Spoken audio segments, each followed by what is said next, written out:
Hello. How's everybody? Hello. I'm going to pull up my chat. I haven't done that. I was going to say, I'm going to pull up some of the sold items of the week, which I forgot to mention about. But I have, I got some stuff that sold this week. You have good ones this week? I wouldn't say good ones, but I think the stimulus really kicked in. So I'd say it was chill, you know. Take advantage of that and start listing some more. I had a good one yesterday, and I'll go ahead and show it. Do it. So I listed this. It was up for one day. It's a Celtic Cross. Mom, what's inside? Oh, okay. And the person messaged me and asked me about this cross as well, which is the Story of Christ cross. I had a hard time determining what the symbols were on this. And then one day it kind of clicked for my mom, and she told me it was the Story of Christ. The arrow's pointing down. There's a cross in the center. There's a hill up and then a down. So we considered that it was that. So anyway, the person wanted to bundle the two together. And a total was $82 for both of those crosses. And this was actually sold on Mercari, which isn't a common place to bundle, but nevertheless, glad to do it.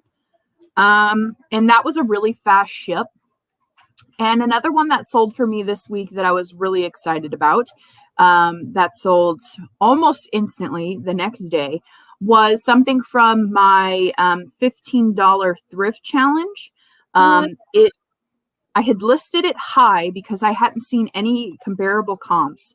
I had gotten this for $4, and it's a Bernstein Bears. Anything with Bernstein Bears usually sells really well. Ebling and Roos was on the bottom.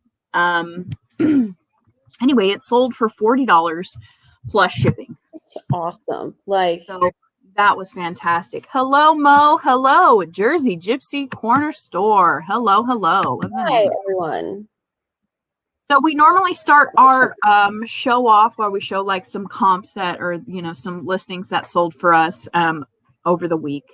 And today we're going to be talking about Etsy. So fire away at any Etsy questions you may have, and let's see those magical sales that you got. Okay, I have two. Let's start with that was on Poshmark. Okay, so I just put out a video the other day. I think that was yesterday. It's a haul video, but I actually made the sale before the video could post. So, my internet is not working. Look. My internet. So I found these shoes actually when I was out looking for books for Amazon. I was like, let's just take a little whiz through the shoe section and found these Gucci shoes. I may have talked about them on here before, but they're, just flats. Sorry about the reflection from my window. They're just flats. Nothing crazy, but they sold for $120 on Poshmark, and I listed them one evening, and then it was the next morning they sold. So it was less than a day. Hi, Deanna. Fantastic. So I'm really thrilled about that. And man, I had them sitting around for a long time. I should have listed them sooner because obviously they were just money just sitting around. Okay, and then my other sale is very, very small, but I am beyond jazzed about this one. I don't know if I can.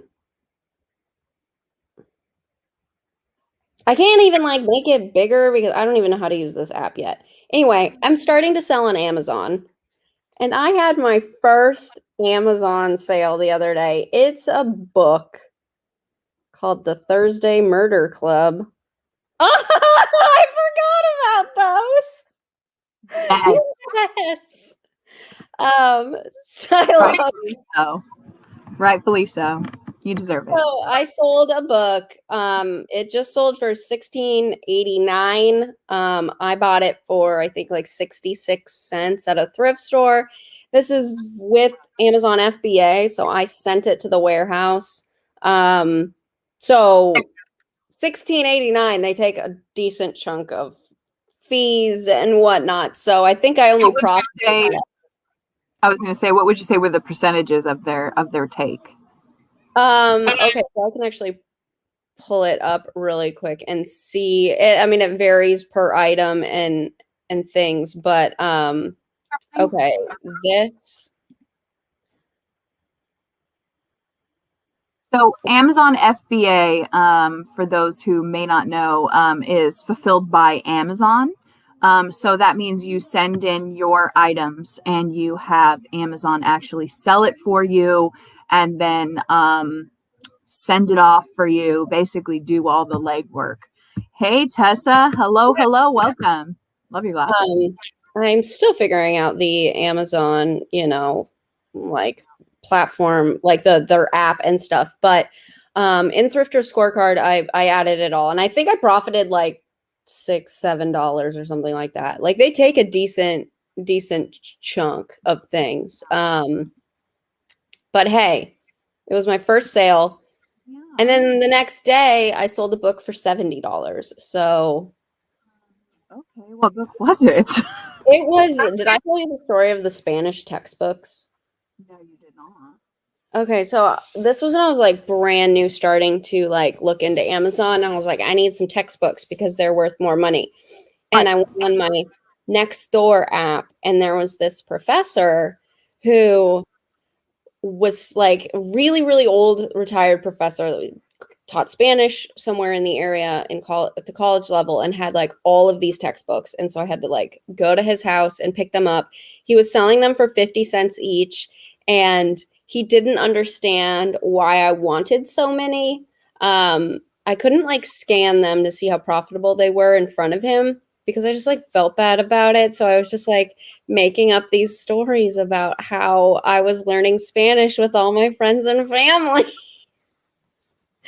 And then afterwards, I mean, there was this, I could talk about this guy forever. He was so awkward. Afterwards, in the Nextdoor app, he's like, well, if you ever need like private lessons, I can text you like my resume and give you a good rate. And then I was like, well, now you're hurt. Like you're breaking my heart. I'm sorry. Oh my gosh. So the textbooks were the things that really brought in the big cha-ching then, huh? Well, that one, I've sold 2 things on Amazon and I've only been like live on there for a few days. So, oh my gosh, that's fantastic. I don't expect the others to move quickly though, but thank you. Now I know what I'm doing more now than I did when I purchased the books. So some of them are very slow sellers, which whatever. Yeah. So, and to kind of answer your question about the fees, that $70 book, they took like $25 in fees. Yeah, it's a large percentage. And then there's the shipping fee and all that. I'm curious if the percentage changed depending on how many sales you make. Is that any kind of, or is it just a consistent number? So they say there's a referral fee. What is other fees? Closing fees, per item fee, FBA fees. So here's an example. This is like a book. It's in the book category or whatever. I have it priced at $18.95. And there's $11 in fees for something $19. So take home's $8 minus how much you spent on the item. Yep. So comparable, that's what you're looking at for FBA. FBA is huge. Like you think like, oh, it's 20% or whatever, but then there's the FBA fees and fulfillment alone is $5. Yeah. Closing fees, whatever that means, referral fee, whatever that is, $3. Like, I don't know. It just adds up quickly. But in my mind, it's worth it to not, if you find the right items, it's really worth it not to deal with customer service, have to ship it yourself. So anyway, we can Yeah. talk about Amazon maybe in a couple weeks or something. So So for those of you who are new, we do this naked knowledge night where we try to just break down, no gimmicky, really tell you how it is, strip down about a site. We'll give you the pros and the cons, and if you have any questions, we love to hear about them. Last week we barely scratched the surface of eBay. oh my gosh. You could probably spend a whole year talking about eBay, and it's like, oh, that's kind of dramatic. But there's so many different things that you can do, so many different options. It really fits per person, depending on if you're wanting to make this a full-time gig or just kill it with a part-time. So today we're going to be talking about, pardon me, Etsy. And let me do a quick screen share of my Etsy really quick so you guys can have a general idea. Where is this? Hey, Flippin' Sports Guy. Hello. Hi. All right, so Etsy, here it is. So here is my Etsy. I don't know if it gives any of my money here, but I won't, touch on that. This is what the dashboard looks like. Okay, it goes over the stats of how much you made today, a whole whopping 0, and then how many views that you've had and visits per whatever. So going over to listings, so I'll touch briefly on my listings that I have on Etsy, and then I'll go kind of into detail more so here. But Etsy is usually my first place that I go to put all of my items up. The reason is, and let me go ahead and click add a listing. So this is what it looks like when you create a new listing here. Of course, you can only use 10 photos, which is kind of a bummer, considering that a lot of my high-priced items I do put on Etsy a little bit higher. And I'd like to sometimes get a little bit more. They have this option now where you can add a short video. I've seen people do like a little scratch test with an acid testing test. Oh, I've seen people move the stone around if it's a ring or a bracelet just to show the full 360. And stop me if you guys have any questions. Excuse me. The title, okay?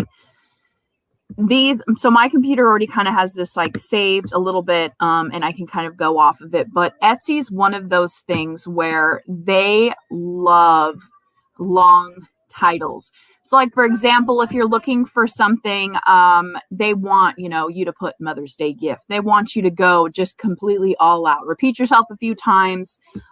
Make it just as broad as you would like it. So they're definitely keyword kind of things. That's what I find difficult with, I am an unsuccessful Etsy seller. You are a very successful Etsy seller. And I found it hard to get I would cross post from eBay and I would find my title probably wasn't good enough from eBay going to Etsy. I would have to add a bunch of things. I usually always let's go back to listings here, for example, and let's do show one. I don't know. Let's do this one. It's the front of the thing.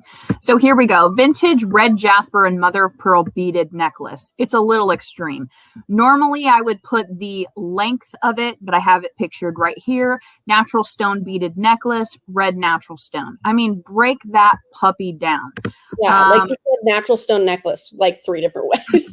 Yes. Yeah. So vintage Canadian superior fine bone china trinket things. I actually have to delete this because I sold this on another platform. So that's fantastic. Whoopsie doopsie. And there we go. It's deactivated and done. So here's another one here. So Avon triple rhinestone brooch, pink and clear rhinestone gold tone brooch, vintage Avon. I mean, go into it. Go hard. This is really helpful for me. Okay. Really? Yo, I love keywords. I love beating around the bush and describing the same thing about 8 million times. That's my jam. Oh my gosh, I hate keywords. So okay, so in the in Etsy, you'll get there, but the keyword thing, you probably rock at that. I suck. So can't wait to get that part. going to be fun. So here's another one about this listing. Oftentimes I get a lot of questions because this is the breakdown here. Who made it? So they want to know if you made it. Frog. Another member of your shop or another company. 99% of the time, I put another company or person. Okay. What is it? You have the option to sell a supply or tool or a finished product. So then, therefore, it'll go into more of a category where you can use the supply or tool suggestion into your title. So normally I would put finished product and when it was made. Anything before 2002 is considered vintage on Etsy. So there's no Etsy police that's going to come and say, hey, look, your paparazzi that you're posting on here isn't, made earlier before 2002. But be mindful of the things that sell better on Etsy as opposed to eBay. So maybe a paparazzi piece would be better stuck with eBay, if that makes sense. But normally I would put things before 2002. Now, if it were a certain thing, it wants to know you're handmade with production assistance. So then you would have to go down and it populates a little thing, your production partner. And this is where it gets a little like, production partners, it'll give you the reason why it is, but I wouldn't worry about this too much. It's just something to take into consideration that I normally just put things before 2002. Just makes life easier. Interesting. I don't know if I've ever noticed that by selecting a date range. Maybe I've never selected a date range like you just did there for example's sake. Normally I wouldn't, but this little star here, really, there are sticklers about that. So there's normally, like I said, there's no Etsy police, but it kind of sticks out like a sore thumb if you have something that's just blatant, I guess. Yeah. So for the natural stone, like that red jasper one, you would put that as before 2002. Yes. I kind of have that in a sense where the stone's probably older than that. So yeah, so that's kind of how I think about it. Are the pieces of the product older? So that's how I justify that, if that makes sense. I love that. She's clever. She's a clever girl. So the item is considered vintage. However, you can put a more modern piece in here and you don't have to include the word vintage, but it'll pop up as vintage. Hopefully that makes sense. Or you can capitalize on the fact that it's a vintage item and put vintage in the title. Right. Choice. Which is good. So category, 2 to 3 word description. I deal with a lot of jewelry. So a lot of my things, it'll really go into detail. Whereas on eBay, sometimes I'll list an item under fine jewelry on accident. And when they mean fine jewelry, they mean something with either semi-precious gemstones or semi-precious metals, silver, gold. Here, there's not really that kind of category. You go down and a lot of times I'll do beaded necklaces here. Okay. So it gives me the example, beaded necklaces, chokers, charm necklaces, crystals, whatever. So when you click on a category, it'll go under. And you can do this on your phone and it won't give you all of the recipient categories. As you can see, it's optional, but I think us as resellers, we want to make sure we check as many boxes out as we can, because that just means that there's more opportunity for someone else to find us. Yeah, right. Like, no, I totally it's a lot of like the filters you see, like on eBay, if I'm searching for something.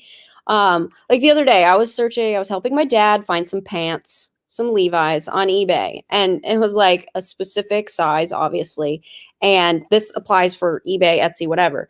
You could put the filter on the left-hand side of the search, waist size, whatever. That's assuming that the seller has input that in a specific category of like waist size 33, not just typing waist 33 in the title, but going out of their way to make it in an additional field so that it can be filterable. And if you're a buyer, you probably use a lot of those filters. So take the time to fill out the things like waist 33 isn't going to come up just if you type it in the title. So that recipient stuff, the bead material, that's all good. So people can filter. If you don't fill those out, even though it could be bronze or whatever, if you didn't click bronze there, your item will not be seen when someone looks for just bronze things. Right. With the filter. So it's something to take into consideration. Of course, platforms like Poshmark and Mercari don't ask for a lot of, as opposed to Etsy. I find a lot of people don't like dealing with Etsy because of all the questions and the inputs and the intakes. But I'll tell you, I mean, straight up, honestly, eBay, I do get a lot of my bread and butter items, but a lot of my top selling high price jewelry I sell on Etsy. So it's worth the extra little bit to make this listing. So, you know, and if you don't know, then that's okay. Or if, let's say, an item, and I've done this before, is faux turquoise, it's dyed howlite. I'll put the gemstone as turquoise. So that way it'll populate in the turquoise category. And I'll put in the description box, hey, this is faux turquoise, dyed howlite. I'll blast it everywhere. Yeah. But it gives me an opportunity to have those items be out there anyway. Right. That makes sense. That's a good point. Because most people, I didn't until I started selling jewelry and stuff. If you're just looking for something that's pretty, per se, right? Like, oh, that's a beautiful piece, I want to buy it. I did not know that faux turquoise was most often dyed howlite. I would never go somewhere and search dyed howlite. Like, that was just not a keyword that I would use as a buyer if I'm just looking for beautiful jewelry that happens to be turquoise colored. Like, that's genius. So take that into consideration. Consider yourself, and I think as a mom, this is where I use this kind of thing. As a mom, you want something efficiently done right there. I want to put in a couple of words and find what I'm looking for. Imagine yourself tired. Imagine yourself trying to look for something and think, what kind of keywords am I going to look for? Simple. Right. Literally that. Yeah. Make it as easy as possible for your buyer people. 100%. So it goes over, and this is the thing. Another thing is that I do think that Etsy does need to populate. If they are, I can applaud eBay until the cows come home about how many stones they have in their little drop down. But gemstones, like, you know, they don't have a lot. They have obscure ones like bloodstone, but they don't have a lot of other ones that you would find. More common ones. Right. So it's just really interesting. But, you know, do you have that opportunity to list every single gemstone ever? No, but you can kind of give yourself in the ballpark by choosing a primary color. And I do applaud Etsy for their primary colors.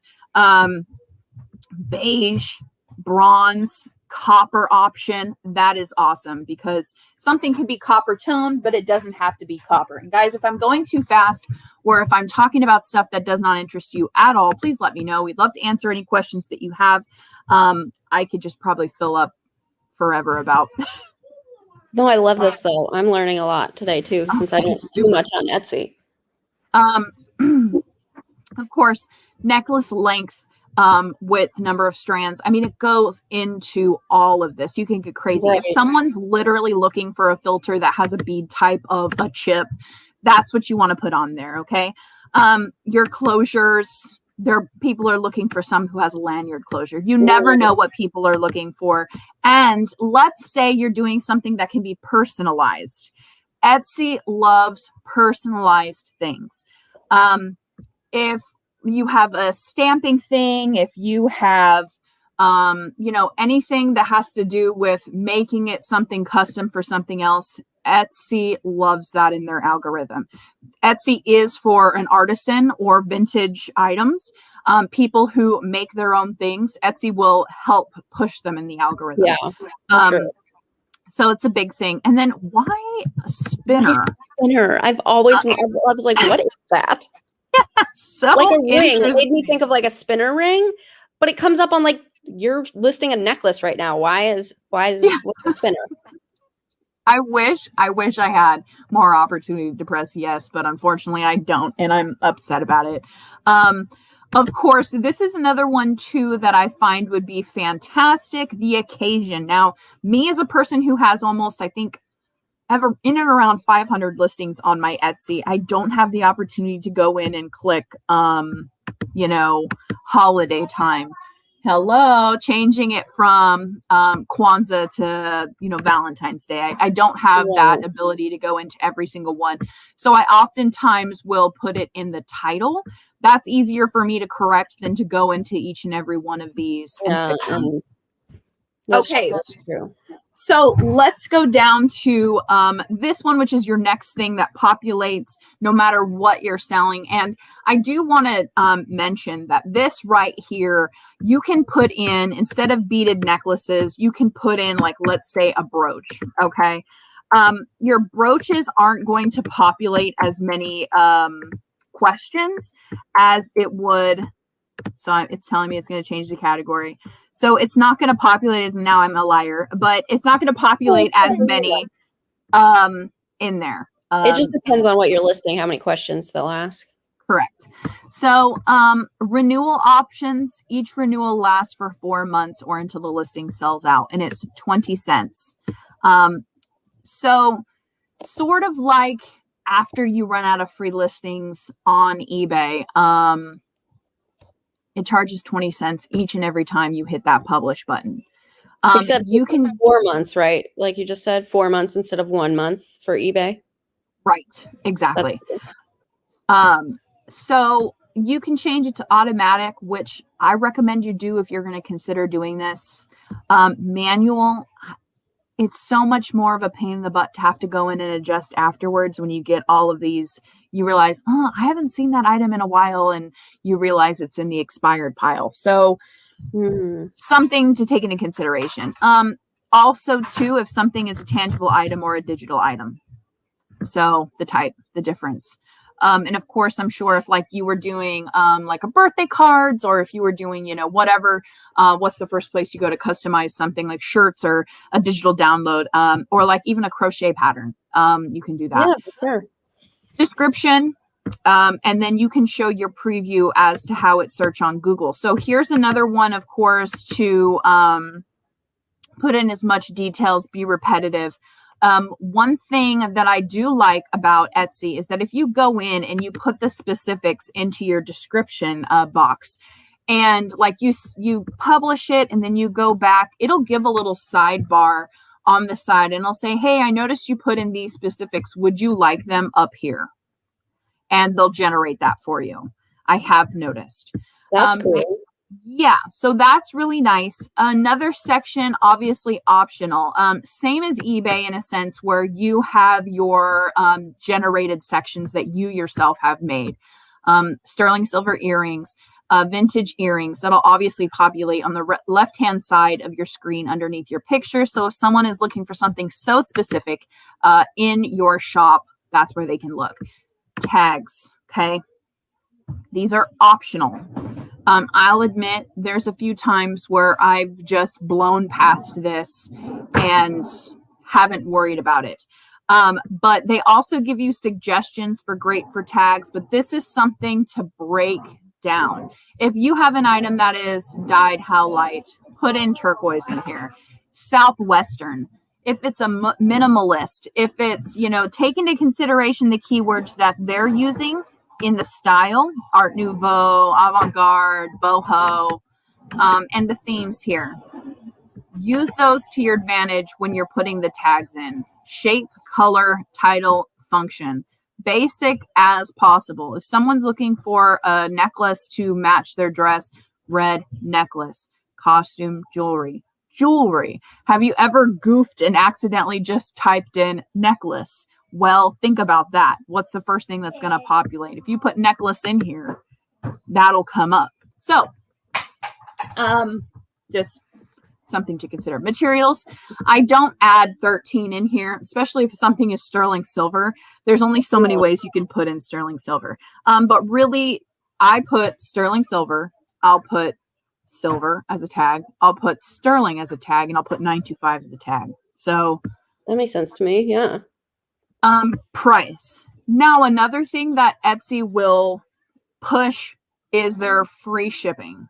They did this thing within the last 2 years that they encouraged all people who had an Etsy shop to have free shipping.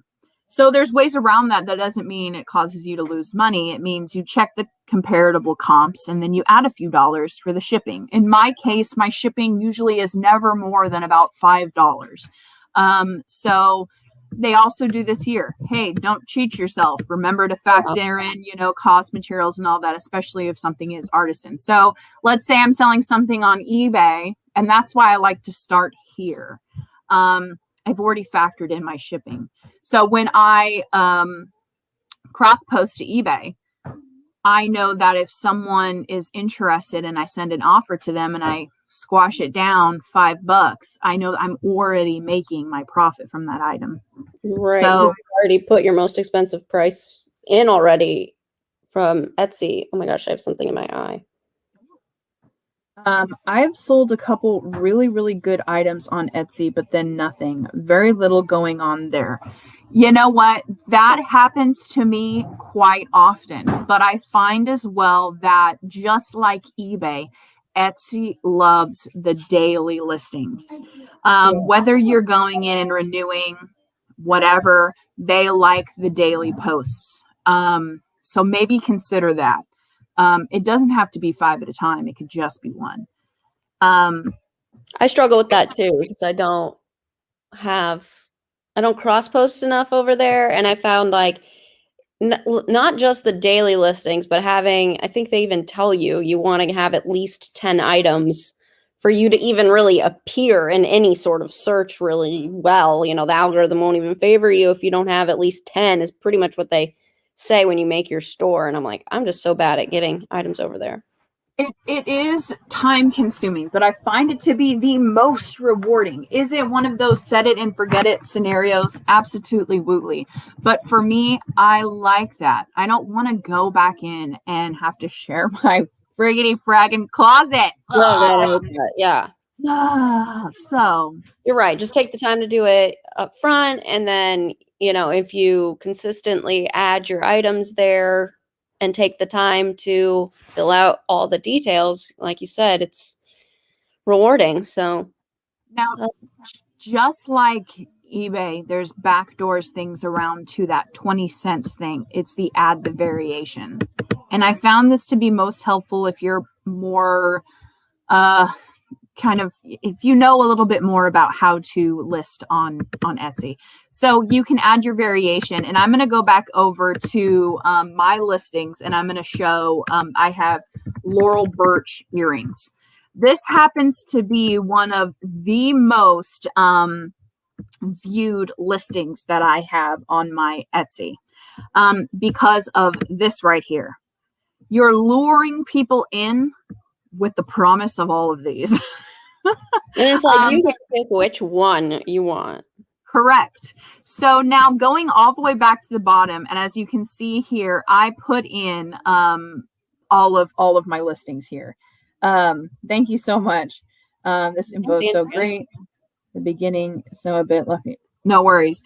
So variation here. Okay. So you have your variation, which includes all of these. Now, take into consideration that a lot of these have sold already, but you can even tag a photo to the different items here. And when someone is clicking to see if one is available, they'll be able to have a photo associated with what is available. So this right here, considering 1, 2, 3, 4, 5, 6 items that I would normally list individually are now grouped together, and it's only costing me 20 cents every 4 months. That's so cheap.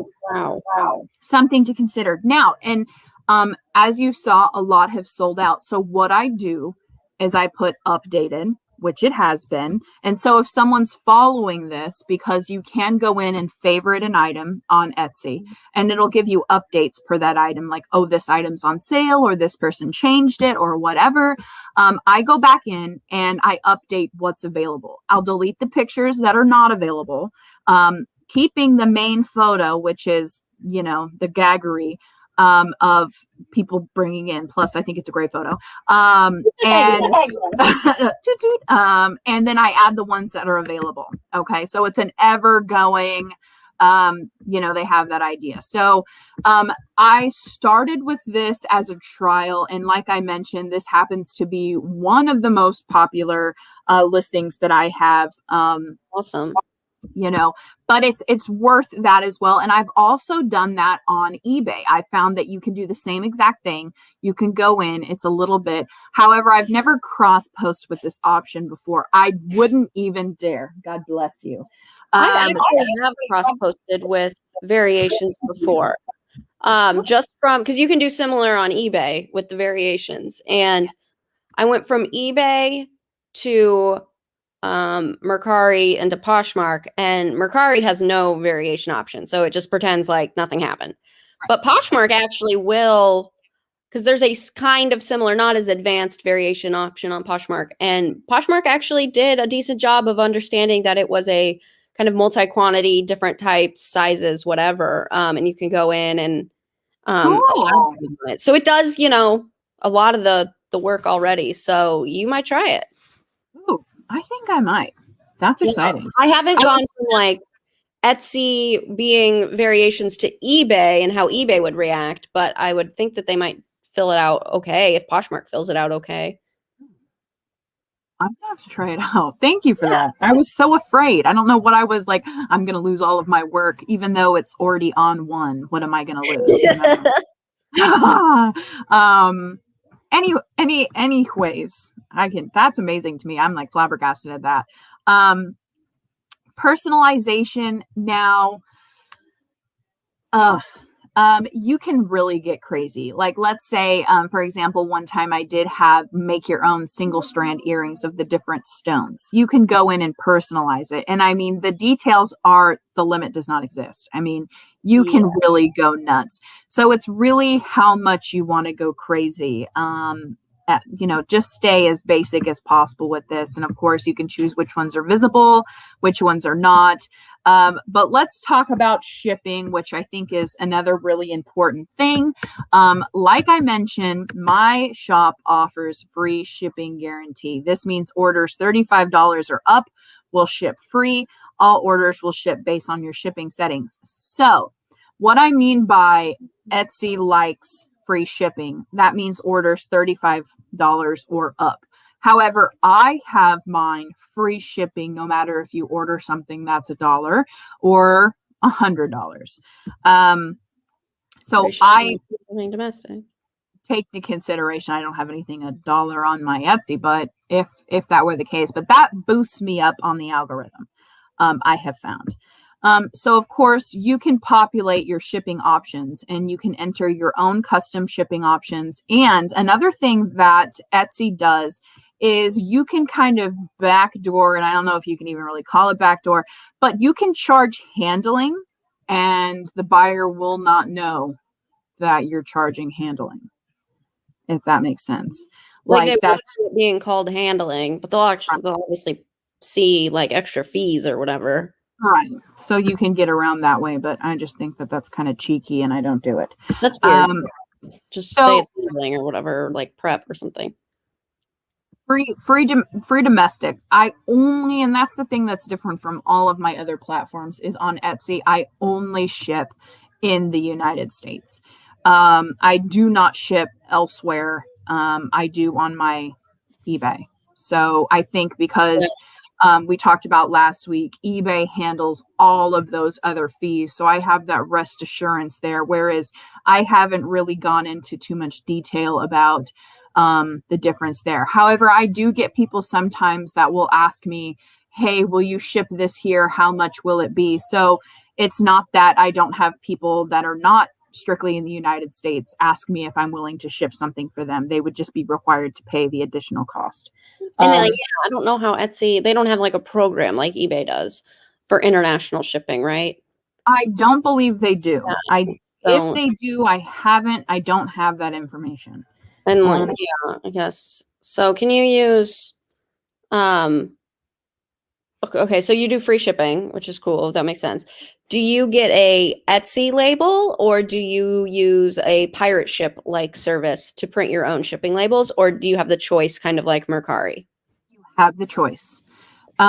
When you have an order, you have the opportunity to have Etsy generate a label for you. If you put in all the, the weight and everything. And I oftentimes go with that because with my experience with PayPal and eBay prices, I can kind of see that in and around $4 under is a good price to ship. And of course, I do jewelry, so my stuff is never usually over £1 unless someone bulk buys.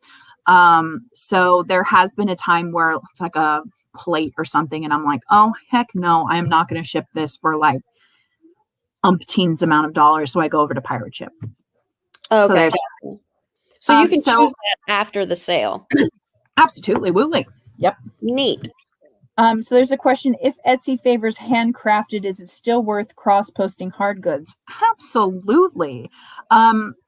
I don't have a lot of handcrafted items on my Etsy.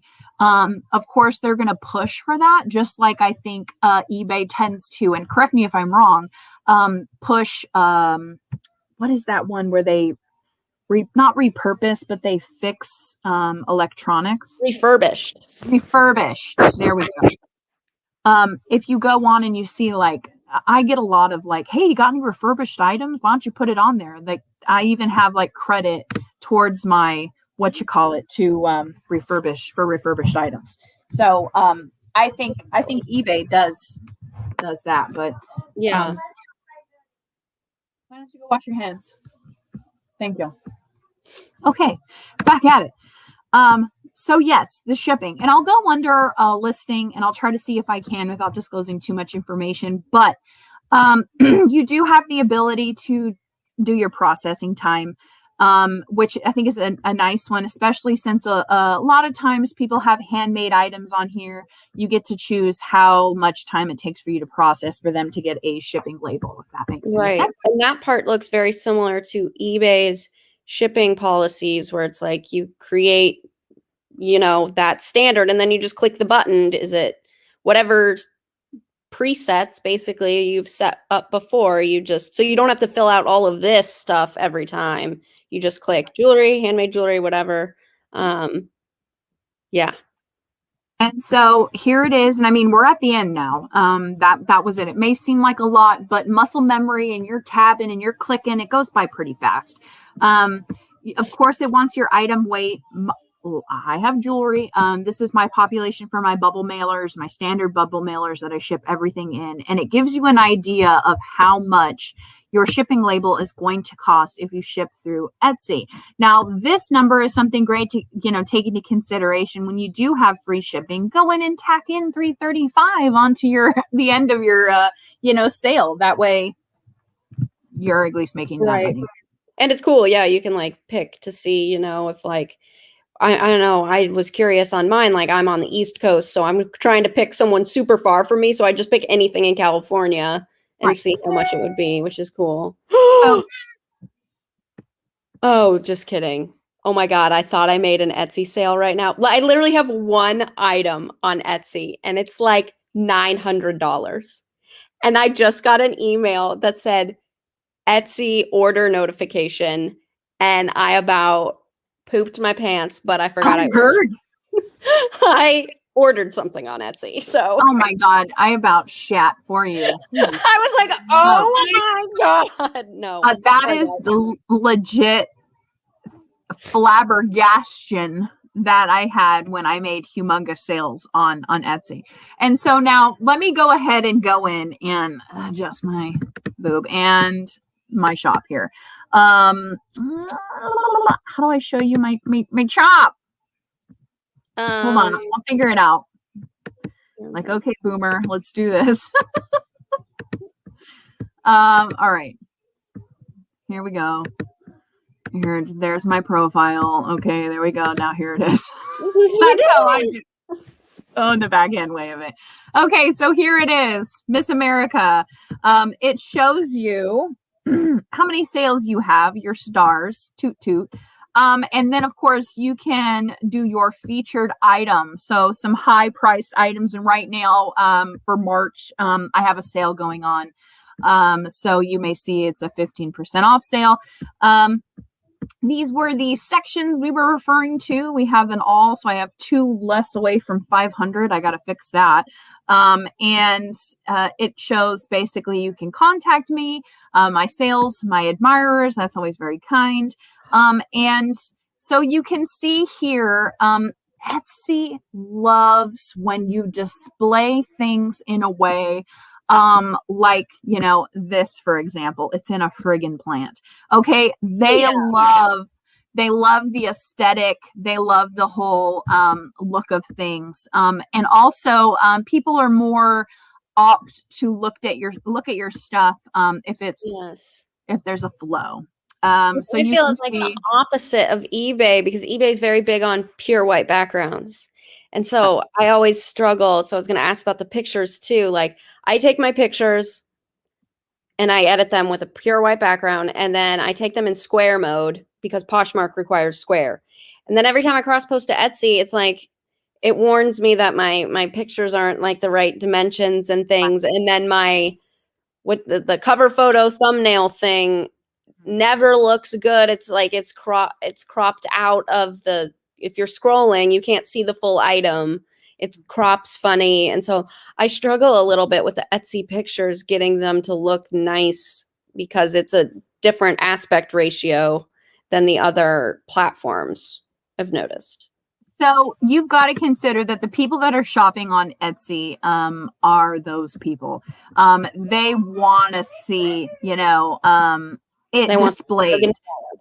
They want these professional photography photos, you know, more or less. But you have to choose as a person how you want to have your Etsy shop or not. You know, basically, that's it. If you want it like this, then by all means do it. And you just mix and match of everything, it looks like. Yeah. So, you know, not only do I have jewelry on here, but I do have some bric-a-brac, tchotchkes, if you will. So like, you know, I have a box. I've got some salt and pepper shakers, some really cute things in here that I'm like, ha, ha, ha. A leather watch, you know, something to consider. But yeah, that is Etsy. And here's another thing too that I have. Go ahead and go all the way down to the bottom, because past the reviews that I have here, it tells me how long I've been on Etsy.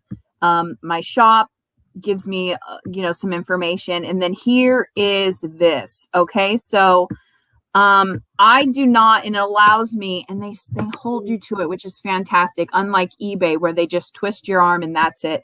I do not accept returns or exchanges. The only time I will accept a cancellation is if it's before I printed out a shipping label. So, fun thing for this is whenever I get the pa-ching from Etsy, I see how fast I can print out my shipping label, because that way people are trapped. You're trapped. You have to buy this. Yes. I like that though, that they actually support their sellers in that way of like no exchanging, no returns.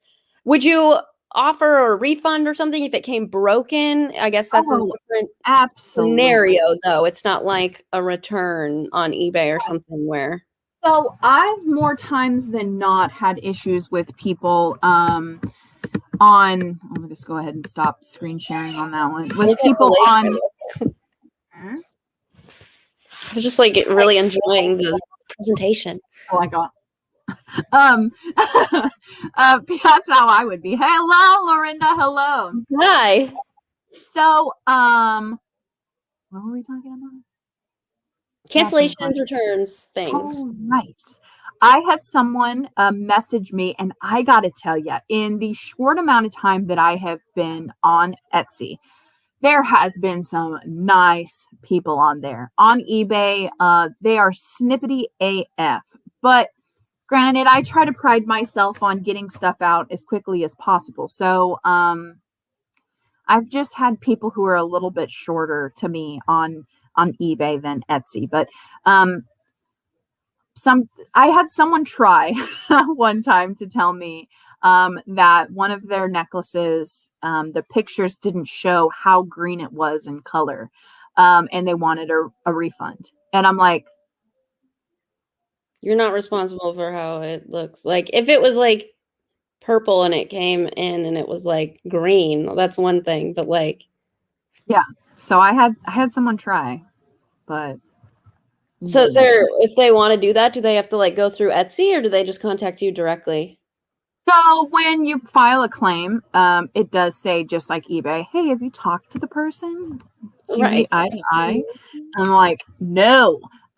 So yeah, you can. I have not had any issues. And of course, the main thing is if someone has an issue, they want a refund. So, I don't have a problem. Like I said, if it comes obviously broken, which means that's totally different, right? I didn't do my due diligence to package it properly, or if, let's just say, it was punted like a bowl, I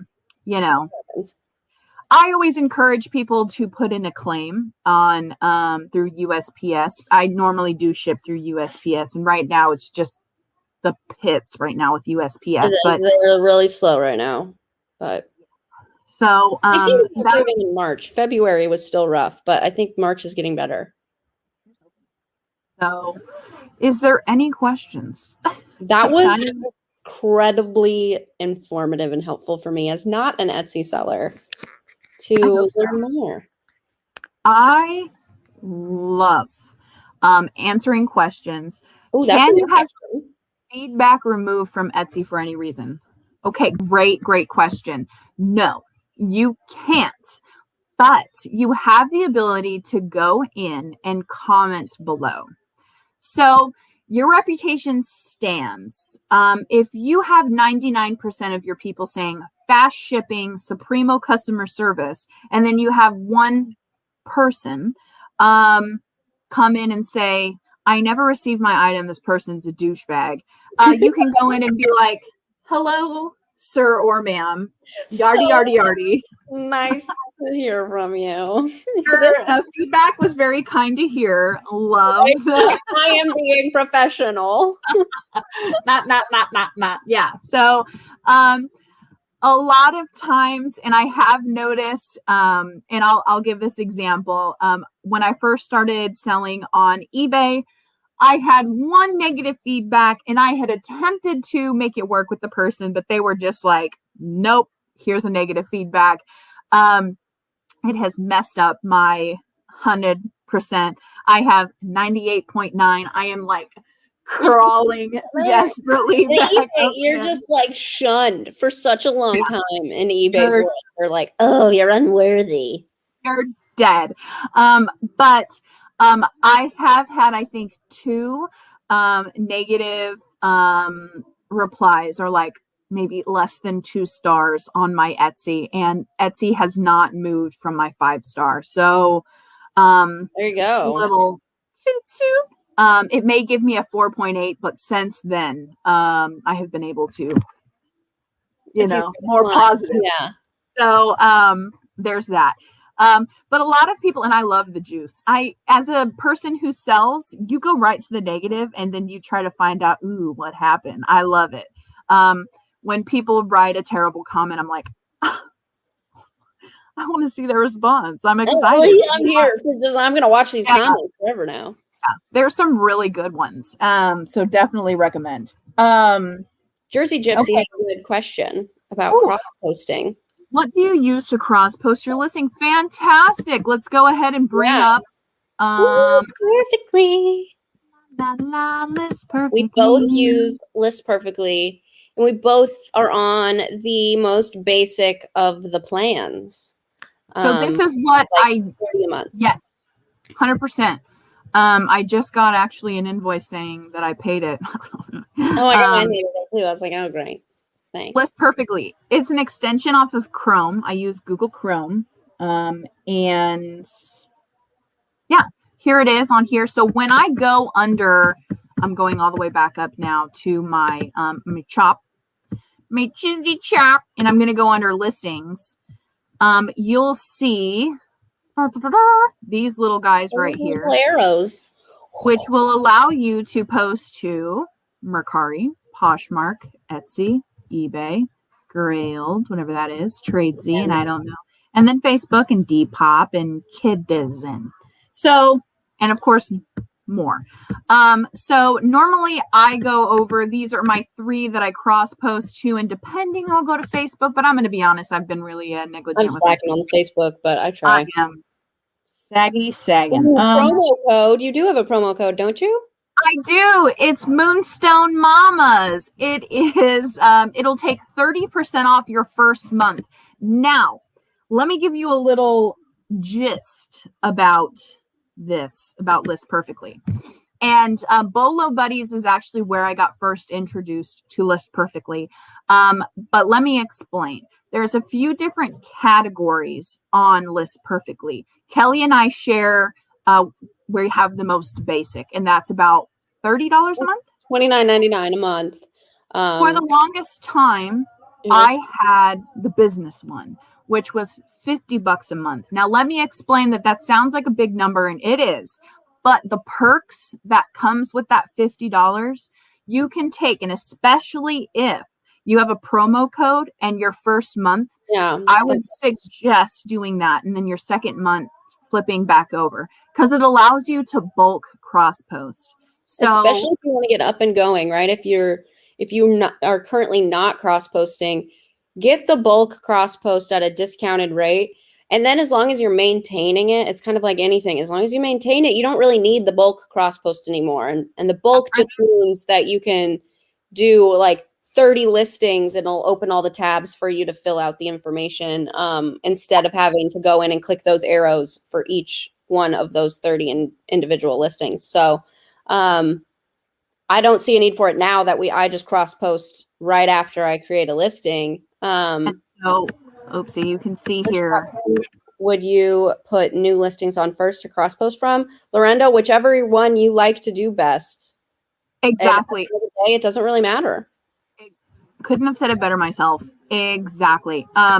Oftentimes I use Etsy as a starting point. However, if you have no clue in comparable comps for something, check on Terapeak on your eBay, which, thank you to Kelly, I often use that daily. And that allows you to have something that's already partially filled out. If you have, like, if you're looking for a shirt, or if you're looking for a certain necklace that'll match in a certain brand. It really makes it easy, and then you can cross post from there. But a lot of times I use my Etsy first and cross post outwards because I find the photos are bigger, like we talked about earlier. The photos are bigger, so I can edit them down or whatever. And then what was I going to say? Oh, it also, like you saw, has a ton of information. So you're getting that out of the way, and then pretty much every other platform is going to ask for less. So you'll never have to be asking to fill in more stuff and doing more work. So say you start on Poshmark, which has like no fields. It wants category and color. And then you cross post to Etsy and you're like, well, now I have to fill in 40 things. Like, I already just listed this thing and now I'm basically listing it twice. So you can literally start anywhere, but I would encourage you to start with whichever platforms you are interested in that require the most information up front, and Etsy and eBay are probably those two. And since I don't regularly post on Etsy, I start mine on eBay. You start yours on Etsy. Whichever you like. As long as it gets where you need it to go. Yeah, right. Like, and I mean, we all try and be efficient. So try and think through that. But at the end of the day, it doesn't really matter where you start. Nope, not at all. And it will work with a lot of the platforms. I know that List Perfectly updates it quite often. So when they added Facebook, like, there's a lot on there. I figured eBay had the most item specifics fixing to start Etsy. Well, they both have equally, I think, in my opinion, a lot of information that the other one doesn't have. So there will be some categories, whether it's the base metal, and I'm strictly talking about jewelry here because I don't have any other leg to stand on. But there are some questions that eBay asks that Etsy doesn't, and vice versa. Yeah. I feel like they equally have like they probably have the same amount of questions. They might just be different questions.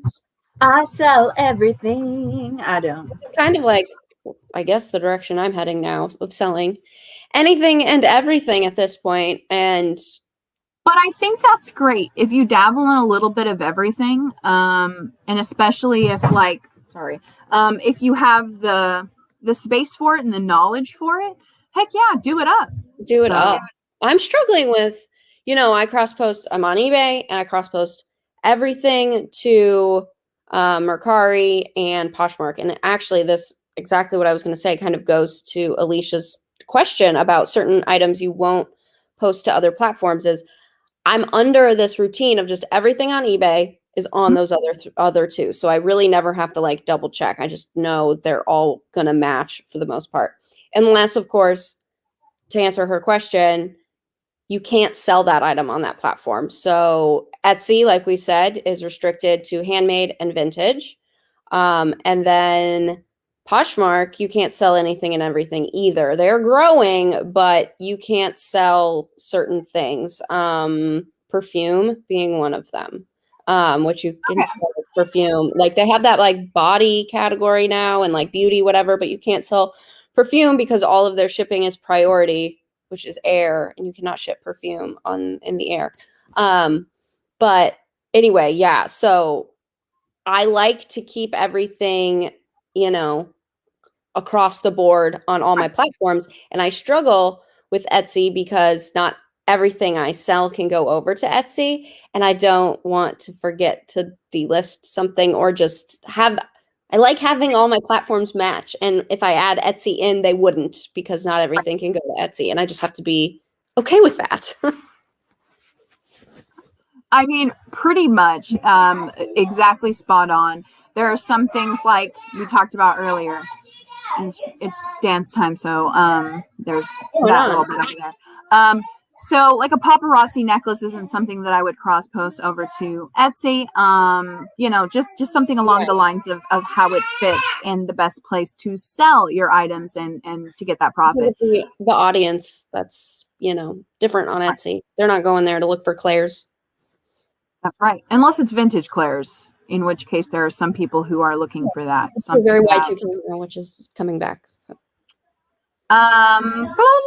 Do solds get removed automatically or is it manually? Oh man, I assume that you're talking about List Perfectly, and that's a hot, wet no. Unfortunately, you have to do your due diligence as a seller to make sure that when an item is sold, you quickly go over to the other platforms and delete it, or they'll haunt you. And by haunting means they'll sell again, and you have to tell the buyer, "Oopsie doopsie, I forgot to, Yeah, I think List Perfectly has an option. I don't know if it's on the base plan or if you have to have extra. I don't use their catalog, but you can use their catalog. And I believe there is a delist button. You still have to go in and manually do something. It's not going to just know it's sold on Etsy, so it'll take it off of eBay. But I think there is a way in List Perfectly it can delist them for you. Perhaps I choose not to use that service. I just go into the platform and delete. What if you can't tell if the piece of jewelry is vintage or not? Okay, so let's say earlier I made the example of the red jasper and mother of pearl necklace. The red jasper, one moment, is really old on the ground. Yes, the red jasper is from the Earth, so I assume it's older. It wasn't made within the last little bit. So I have that backdoor kind of thing where I can say, well, some of the pieces might be vintage. And if you consider 2002, wasn't that long ago, but it's far away enough that Etsy categorizes it as vintage. I'd say, why not? There's no Etsy police out there. It's just you might not sell it because people are going on Etsy to buy vintage, different, unusual, handmade artisan things. you know. Yeah, right. You want to think of the marketplace, who's looking to buy stuff there. That's correct. And that's inevitably what we're doing. We're not like wasting our time just to get our name out there. We're wasting our time so that hopefully someone will buy our stuff. Please buy my things. Buy my stuff. Hey, Yeah. Cation Roots Hey, reseller. Devan. Hope you're well. Like Yeah. some of the beautiful items you sent to me. You're welcome, sweet sugar. That was very kind of you to drop that little compliment in there. Very I need to do more Etsy. This is I'll convincing. tell you what. Like I've mentioned, and like I'll continue to say, I do make more revenue on my eBay because I constantly am sending out offers. However, 99% of my high-priced, full-priced items sell on Etsy. So it's worth the set it and forget it kind of thing. But people go on there because they know what they're looking for on there. I went to Etsy the other day. The freaking email I like lost my shiz over was because I was looking for something very, very, very, very specific. I wasn't just kind of browsing. I wanted a baby Yoda face mask. That's what I was looking for. It is. And so you have that there. And you know, brand yourself, take that, you know, the Yay, people Bobby. have Bobby Joe. Love the candle holder. Yay! I'm glad. Susan. Oh, I'm so sorry. Yeah, we are just about ending it. However, if anyone has any questions, I mean, shoot, we'll stay on for as long as people are asking questions.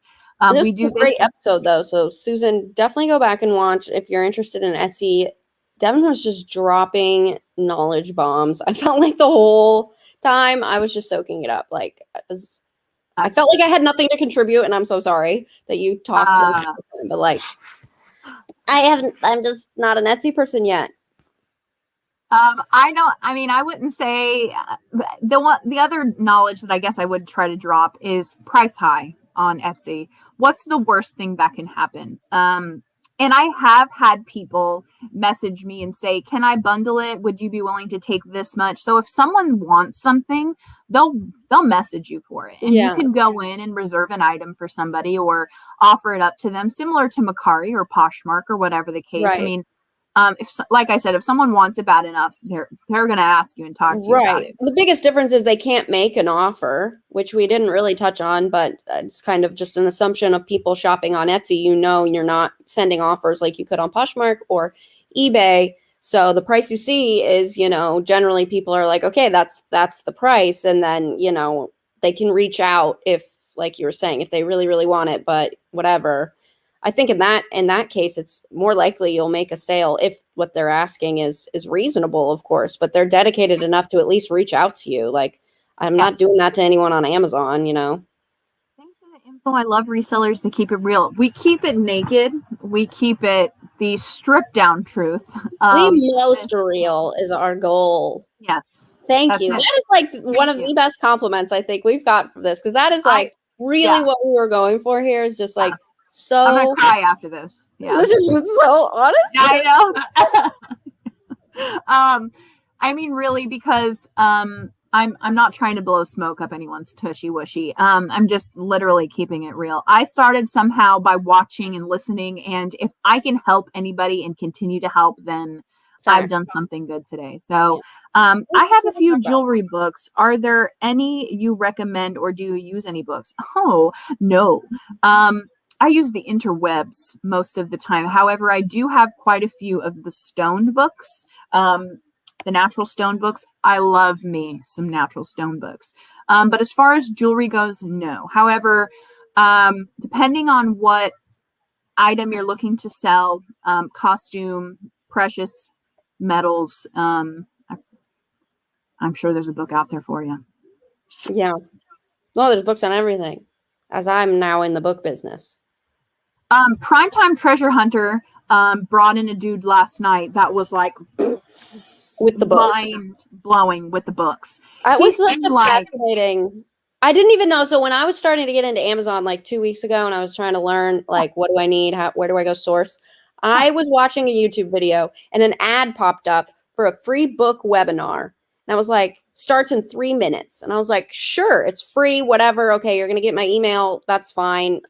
Whatever. And it was that guy.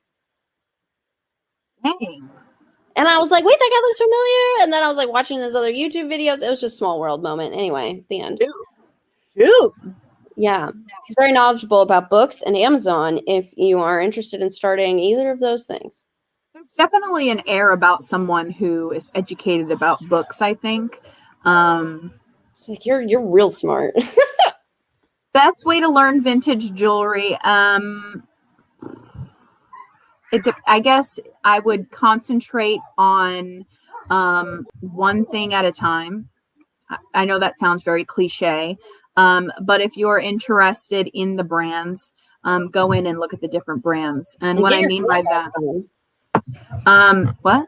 Get your hands on some. Yes, touch them, feel them. There is, the ability to see like in Trifari jewelry, Monet jewelry, their logo or hang tag will change depending on what decade they're in.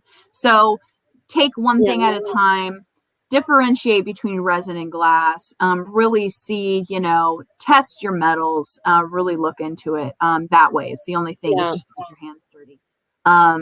And just as well as anything else, if you go and you look and you see the sold items, that's one thing that I didn't mention is that you cannot check if what the items sold for on Etsy. Right. Those are no longer searchable.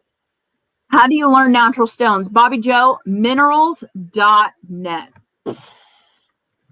Just be prepared to have your mind blown. Minerals.net is a fantastic site. Also recommend the Gemologists of America site. They're going to give you the deets of how to test your silver. Always check compatible items as far as not just a random site. Make sure maybe it has a little back to it, I guess, is what I'm trying to say. Recommend any stone tester. I'm waiting for Mr. Presidium himself, Mr. or Miss Presidium, to knock upon my emails and be like, hey there, we're going to send you one.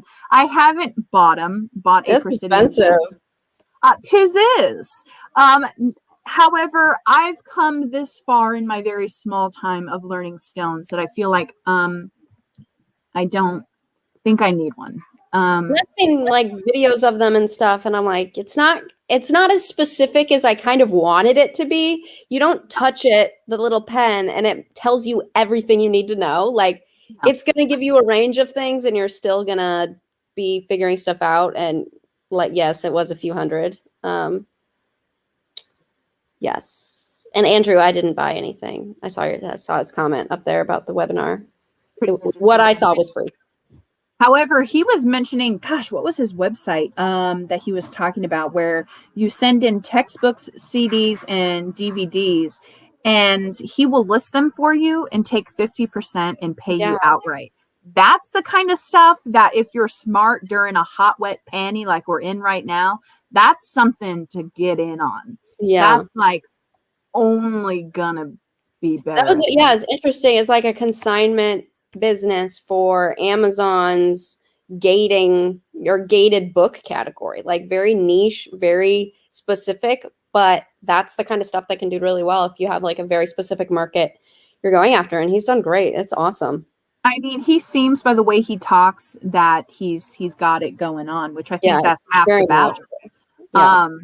But however, I don't know him. But Bobby Joe, again, to answer your question, is just get your hands on him, touch him, feel him, look at him. It just takes time, just like jewelry or anything. Your Gucci shoes. The most I learned about jewelry was when I finally ordered a Shop Goodwill box, whatever, and was like, okay, I'm actually seeing this. I'm touching this. I know what it's one thing to watch people on YouTube, but to me, as someone who was not a jewelry person and was trying to learn more, I learned way more by actually touching it and getting some in my home than reading, Googling, any of that. Wouldn't think there's enough profit on books to give 50%. Textbooks, more or less. Restricted textbooks from like the big, like McGraw-Hill publishing people. They don't let you sell that on Amazon. So he's taking those books because he does have privileges to sell those. So, the books that sell for hundreds of dollars. Hundred. So get your name out there if you want. I'm thinking and considering about.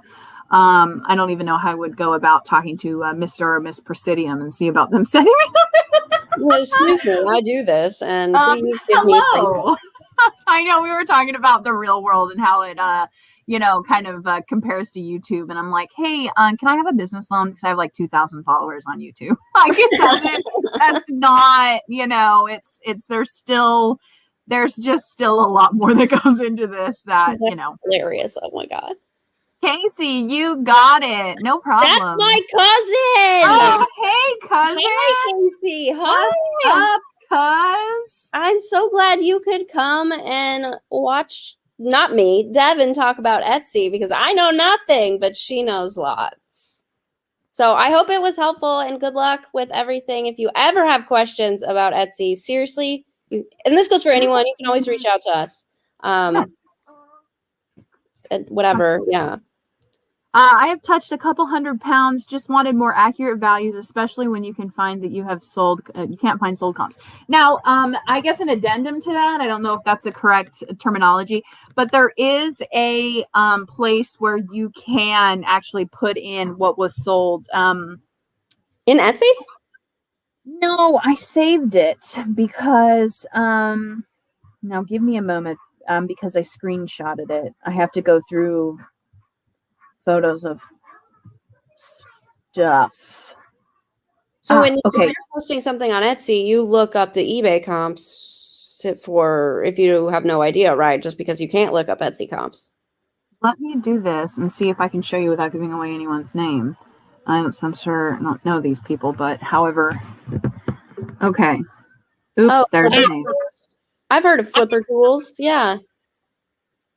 So this is how you check for what's sold on there. But this is what I do. When I'm checking comps I always check Etsy first when I'm looking for something. Let's say a Monet necklace. It's just a regular Monet plain, like let's say herringbone chain, okay? I look on Etsy comparatively. I take that and I tentatively price my item, and then I go over to eBay and see what it really comped for, and I kind of go in the middle. That way, so you look at eBay or Etsy actives, because that's all you can see. See what everyone else is charging. Look at what that item might be selling for on eBay, and make your choice that way. That makes sense. Yeah. So, I mean, you'll find your little how's do and whatever works for you, sort of thing. So, yeah. I have so much that cannot be found on eBay. Yes, I would check. And I had an Asian and culture item that I had a really hard time finding any kind of comps on, and I had to break down the literal material that it was made from to be able to find out. So when you are using those keywords, just try to be as descriptive as possible, especially for some dumb like me who's just trying to look for something that would be comparative. So there's that. So yeah, just trying to get really specific in searching to try and find your thing, I guess. Especially, yeah, it is. I mean, there are a lot of things on eBay. You can usually find something similar, maybe not the exact one, especially in jewelry, because there's just so many variations and stuff. But try and be super specific in your keywords and break it down as much as you can. I have to admire Kelly so much because she's dabbling in a little bit of everything. Clothes for her forte, for sure. She's dabbled in cosmetics. She's dabbling in books now. I mean, what can't you do? You made an app. Let's talk about that. We always have to talk about that. Thrifters Scorecard. We don't have to talk Scorecard. We love it so much. I'm gonna make you a T-shirt or something. So. I would wear it with pride, especially if you tie-dyed it. Oh my god. That would be awesome. Ooh, wow. Andrew, do either of you auction jewelry on eBay?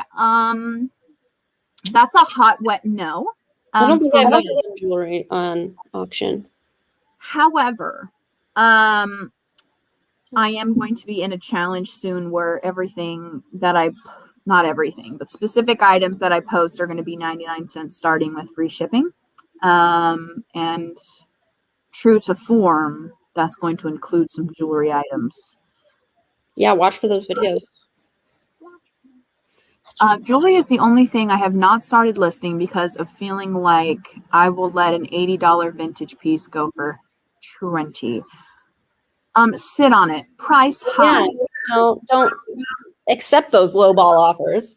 And listen, even if you goof, and I told an excellent story, true story about Mercari. I sold a 10 karat gold piece, oopsie doopsie, on Mercari for $20. You can cancel the order. No one's holding your hands behind your back and saying, listen here, you have to follow through with that order. Alicia, I love Thrifter Scorecard. Yes, ma'am. Yes, Alicia. Allows you to create, here I go, a custom SKU on how you store your inventory. It allows you to go in and put in how much you spent for that specific item, where you got that item, compare prices of things that you've sold before, items to be on the lookout for when you're going thrifting next, because which sold fast and good for you specifically, sales reports, categories reports, and you can also list things on there that you have to list soon. And so that you can go in and go, okay, this is what I have to list. This is my your money pile. And I just added a few updates just because we're on the topic. Facebook Marketplace now does automatic calculations, so it'll take that 5%. You don't have to go in and say these were my platform fees. Amazon FBA and Amazon FBM are now options. So if you sell on Amazon, you will have to input the fees. It won't calculate those for you, but it is a option.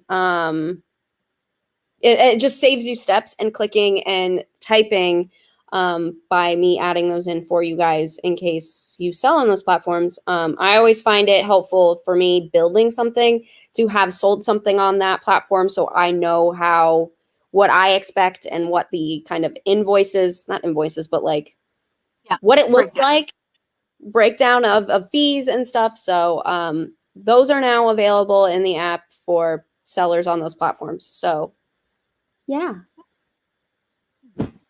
Years ago, I sold a bunch of Leo Sophia and ran into a piece of auction just well. eBay penalizes you for canceling orders.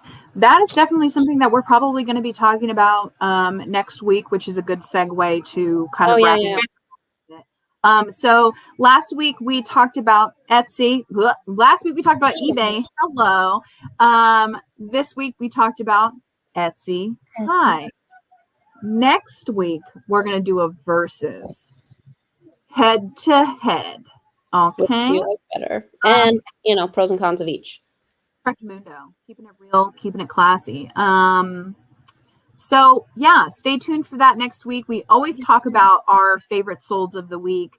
We try to give ourselves a challenge at the end. I have one for me this week because I was like, for the last few weeks, we haven't really had one, but this today has been helpful. Devan and I were talking before we went live about how I'm actually pretty caught up with listing things. I do have some jewelry that's unlisted right now, and I am going to list that and try and list more of it on Etsy. So I'm going to photograph more jewelry this week and list it on Etsy. Those are my weekly goals. Congrats. I'm going to do the same because my death pile. You got a lot there, man. It's a whole lot. Can you place notes? Can you add a place to put notes like comps? Is that for Thrifter Scorecard? I believe so. And that's a yes, right? You can add in your notes. What? Sorry. What? What were you asking me? I did not hear what you just said, Devan. Thrifter Scorecard. You can add notes into your individual listings. I mean, you just in the title, there's no notes section, I don't think. No, if you click on an item name, here, I'll go to my inventory. The bottom left, right, of a card. If it's already in the inventory. You can't type in there, though. Oh, maybe that's why. I see it. Sorry, my internet is being really slow. Just like the purchase, the source trip details and stuff, you can't type in there. I don't have anything at the moment for that. I'll consider putting it on the list though. I have like a never-ending list of things. Oh, I lost my stream. I have a never-ending list of things to work on and improvements and stuff. So I will, yeah, I'm just sorry. My brain is already going on where I could put that and like whatnot. So I will put that on the list, Alicia. I will never catch up. Yeah, many piles huge. Yeah. Welcome. Samesies, especially when you have so many small things. Oh my gosh, they just like grow and grow and grow. Never ending. So, with that being said, guys, this is the longest Naked Knowledge night we've had. I want to thank everyone so much for being here and hanging out. Please, please, please, please, if you have any questions about jewelry, shoes, shirts, pants, Kelly would be your clothing lady to talk to about that. I have no knowledge, big goose egg. However, when it comes to jewelry, ask me. I have someone right now who I found off of Facebook who's asking me questions. They're like, sorry to bother you. I'm like, please do not. Yeah, I love the questions. I love helping. I love the questions. Yeah, agreed.